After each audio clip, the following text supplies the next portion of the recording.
Mi nombre es Diego Sandoval y el día de hoy les voy a hablar acerca de la primavera árabe.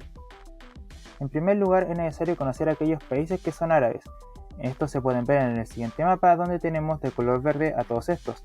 Principalmente están en el norte de África y en Oriente Medio. Hay que decir que si bien todos estos países comenzaron con situaciones iniciales más o menos diferentes ante la primavera árabe, todos ellos se enfrentarían a demandas más o menos similares de la población entre 2010 y 2013. En cuanto a los factores comunes, tenemos que el nivel de democracia en todos estos países era bastante bajo. De hecho, gran parte de sus regímenes eran de carácter muy autoritario, y a lo que se le sumaba una creciente desigualdad social, niveles de pobreza bastante altos en muchos de estos países, un desempleo creciente, la llegada de Internet y de medios libres que ayudaron a difundir nuevas ideas y las noticias que iban sucediendo, la dependencia del petróleo y el gas en muchos de estos países, y una juventud cada vez más numerosa y más crítica respecto a los gobiernos que tenían. Y hay que decir que si bien muchos de estos países tienen una riqueza importante, como es el caso de Qatar, en el otro extremo tenemos que, como media de hecho en el norte de África, el PIB era bastante bajo, como en el caso de Mauritania, que era el menor de todos. Ahora, el gatillante principal ocurrió en Túnez. De hecho, aquí un manifestante se inmoló prendiéndose fuego frente a la alcaldía de su ciudad en respuesta a la fuerte represión policial que había sufrido.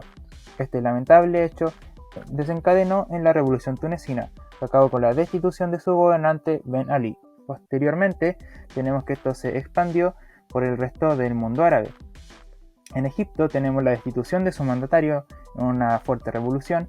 En Libia tenemos algo similar, con el asesinato de su mandatario. En Siria tenemos una guerra civil importante, con la mayor cantidad de muertos de todos los países que vamos a ver.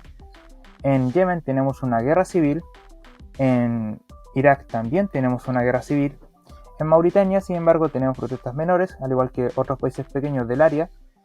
Y en el caso de los países de la península arábica, no tenemos mayores cambios, ya que sus regímenes se mantuvieron más o menos estables y las pocas protestas que hubieron se reprimieron con facilidad. Como consecuencia de todo esto, hay que decir que gran parte de los regímenes políticos o bien no cambiaron o cambiaron, pero para peor, ya que actualmente tenemos una gran cantidad de conflictos internos y guerras civiles en muchos de estos países. Sin embargo, no todo fue para peor. También hay que contar el caso de Marruecos, que se llegó a reformas y consensos entre el gobierno, una monarquía y el pueblo para mejorar la calidad de vida de las personas. También tenemos por otro lado en Túnez, donde hubo una revolución más violenta, que se consiguió una nueva constitución y la elección de su primer presidente electo democráticamente.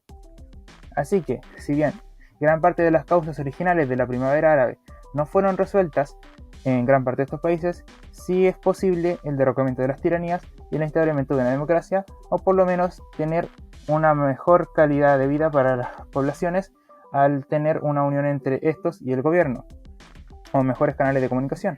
Tenemos que también, gracias a esto, hubieron nuevas demandas sociales en el mundo árabe y que puede lograrse un cambio, pero también puede que no.